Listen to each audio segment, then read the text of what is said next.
Hello, welcome to Rando Tech Info, and today we are going to be looking at the best Wear OS devices you can buy right now in 2024, which include the Ticwatch Pro 5, the Galaxy Watch 6 Classic, and the Pixel Watch 2. And perhaps even more importantly, if you are interested in picking up one of these watches, we're going to help you figure out which watch is the right watch for you. Because if I'm being honest, all of these watches are pretty good, and which one you prefer will largely depend on your needs and use cases. Also, just as a side note, anything I say in this video about the Galaxy Watch 6 Classic will also apply to the standard Watch 6 unless otherwise noted. Got it. But before we start getting into the details about this year's best Wear OS devices, we need to take some time to pour one out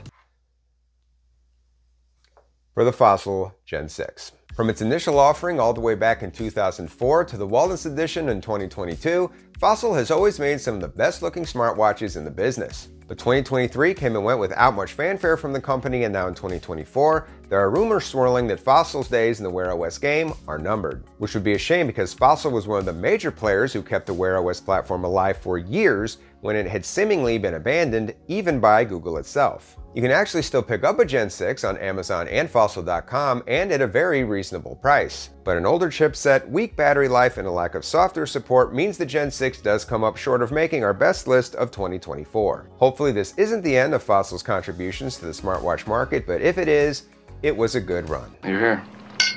Now, as mentioned earlier, all the watches that did make the list are pretty good, and before we start breaking down the features that separate these watches from each other, it probably makes sense to talk about what features they have in common. All three displays come in different sizes with different bezels, and we will talk about those differences later. What isn't different is the quality of the display's visuals. While there are some small variances in resolution and peak brightness, they are all sharp, they are all vibrant, and they are all bright enough to be seen outdoors. So we aren't going to spend a whole lot of time here. And the same goes for these watches' insides. Each is running a different SoC, with the Pixel Watch and Ticwatch running different variants of Qualcomm's Snapdragon W5 processor, with the Galaxy Watch being powered by Samsung's own Exynos W903. But despite these differences, you probably aren't going to notice any difference in performance in day-to-day use.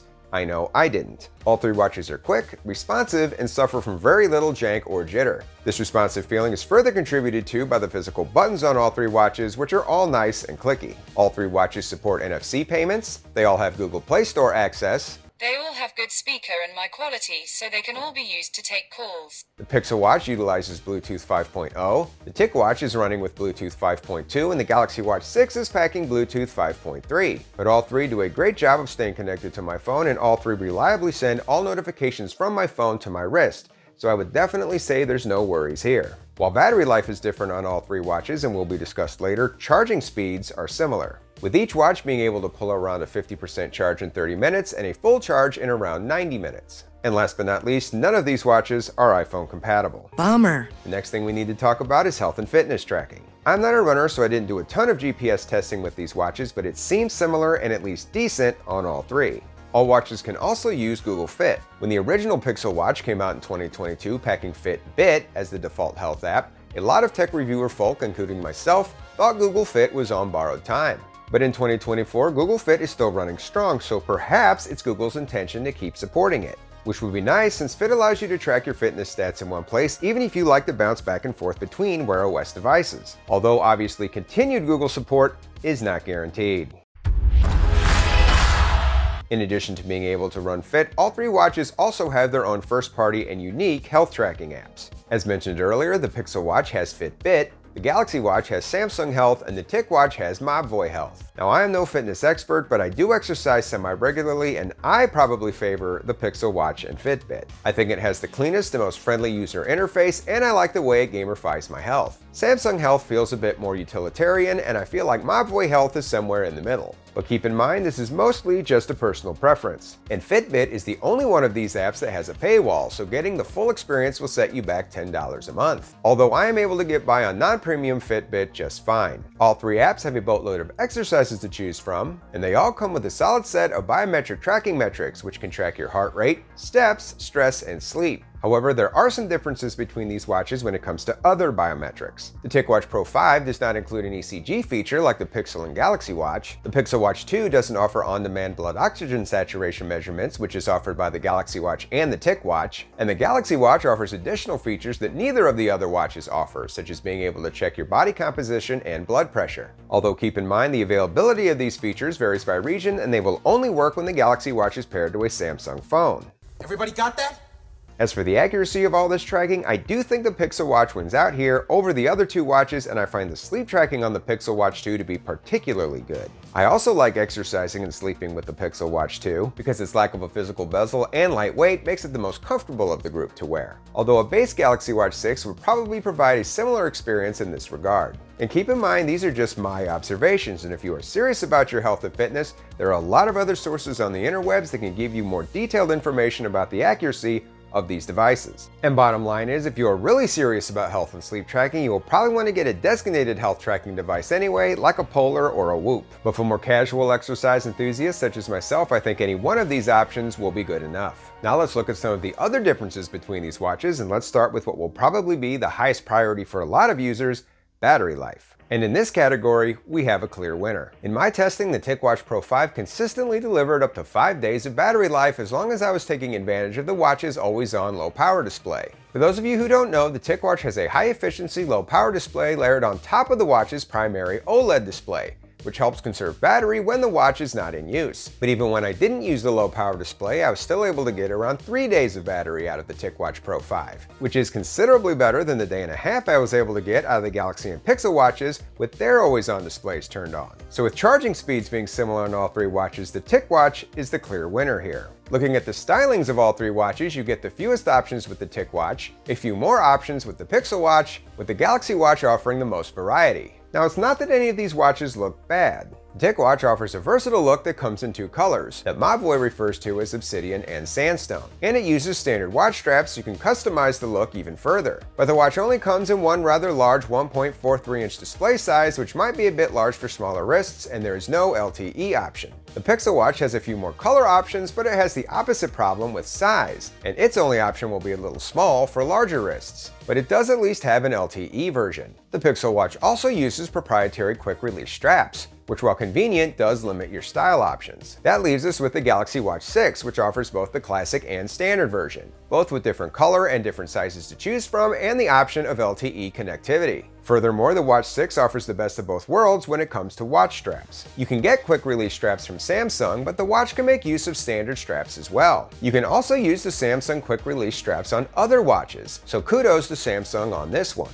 So which watch you like the look of will obviously come down to preference, but if you are looking for the greatest variety of style choices, the Galaxy Watch 6 takes the win here. And if you are into more than just a pretty face and you want your watch to also be durable, for the most part, you're in luck. The Ticwatch has an aluminum and fiberglass case with a Gorilla Glass display and has a 5 ATM rating. It doesn't have an official IP rating, but since you can swim with the dang thing on, I don't think I'd worry about that. There.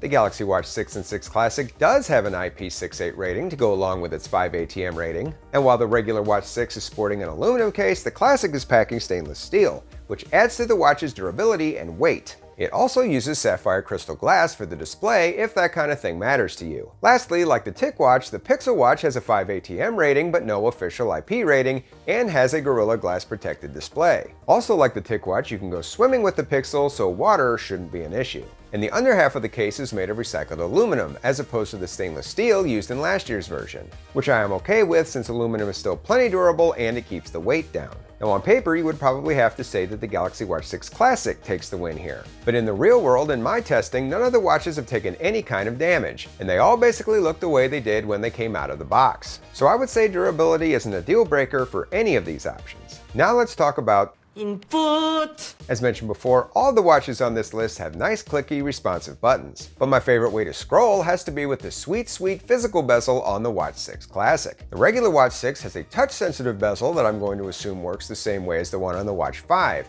And I can tell you it's just not as sweet as the Classic. The Ticwatch and Pixel both make use of a physical crown to scroll through apps, and admittedly, this works pretty well also. But another scrolling advantage the Galaxy Watch has is scrolling through your app drawer. On the Galaxy, you can customize your drawer and position your apps in any way that you like. On the Ticwatch and Pixel, you are stuck with the app drawer being alphabetized, so good luck if you are a fan of YouTube music. That sucks.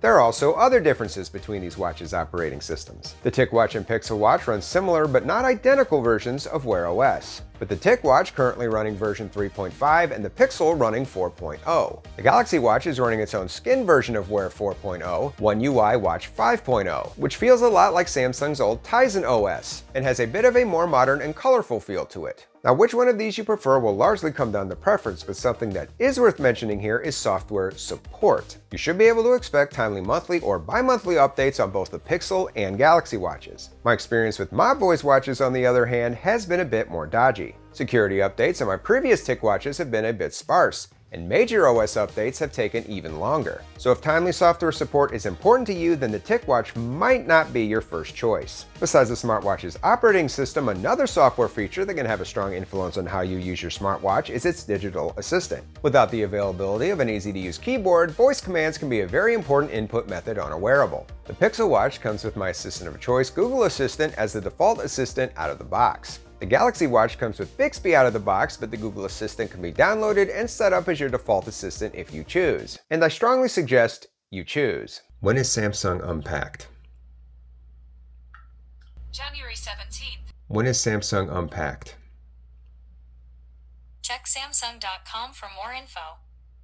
That was helpful. The Ticwatch comes with no assistant, but you can at least download Amazon's Alexa from the Play Store. And while Alexa isn't terrible, I do think it's lacking when compared to Google Assistant. So if you are a heavy Google Assistant user like I am, this definitely may be something that matters to you. Another consideration when it comes to software is phone compatibility. Both the Pixel and Ticwatch are Android agnostic, and as far as I can tell, all features on both watches work regardless of the phone you are paired with. The Galaxy Watch, on the other hand, does offer up some extras if you are paired to a Samsung device, such as Do Not Disturb and reminder synchronization, AR emoji watch faces, the use of certain Bixby routines, and the previously mentioned health features. Now keep in mind you can still use reminders and Do Not Disturb with the Galaxy Watch, they just won't sync as seamlessly with a non-Samsung phone. Personally, I don't think any of this is a big deal with the exception of the health features, which we covered earlier. Finally, let's talk haptics. I know a lot of you, like me, like to keep your watch and your phone on silent. And if you are one of those people, good haptics on a wearable can be really important, especially when it comes to notifications. I would rank the haptics on both the Galaxy Watch 6 and the Pixel Watch 2 as very good, and both do a good job of getting my attention. As for the Ticwatch, I would definitely say their haptics are a step below. They're not bad, but I definitely feel like I miss more notifications where I'm wearing the Ticwatch than with the other two. Now let's talk price. The Ticwatch is currently the most reasonably priced option at just over $260. The Pixel Watch will set you back a steeper $299 or $349 depending on the model. And the Galaxy Watch has the widest range in price, starting at $299 for the smallest size of the base model and going up to $399 for the most expensive model of the Classic. So when taking one final look at the best of Wear OS in 2024, I think the biggest winner is us. It has never been harder for me to recommend a Wear OS device to someone because all three of these options are solid. And what watch you choose shouldn't be based on some random ranking or score, but rather your specific needs. For example, I really value being able to use Google Assistant, and since I love the physical rotating bezel of the 6 Classic, that will probably be the watch that winds up living on my wrist most of the time. But if you don't care about Google Assistant and battery life as your top priority, then you should probably be looking at the Ticwatch. And if you prefer a smaller form factor and you like Fitbit, then you might want to consider the Pixel Watch. It all makes sense. So that's enough out of me, but I would love to know which one of these wearables you think is best by sharing your thoughts down in the comments. As always, I hope you found this video useful. Thank you for watching, and until next time, this is Rando Tech Info, signing out.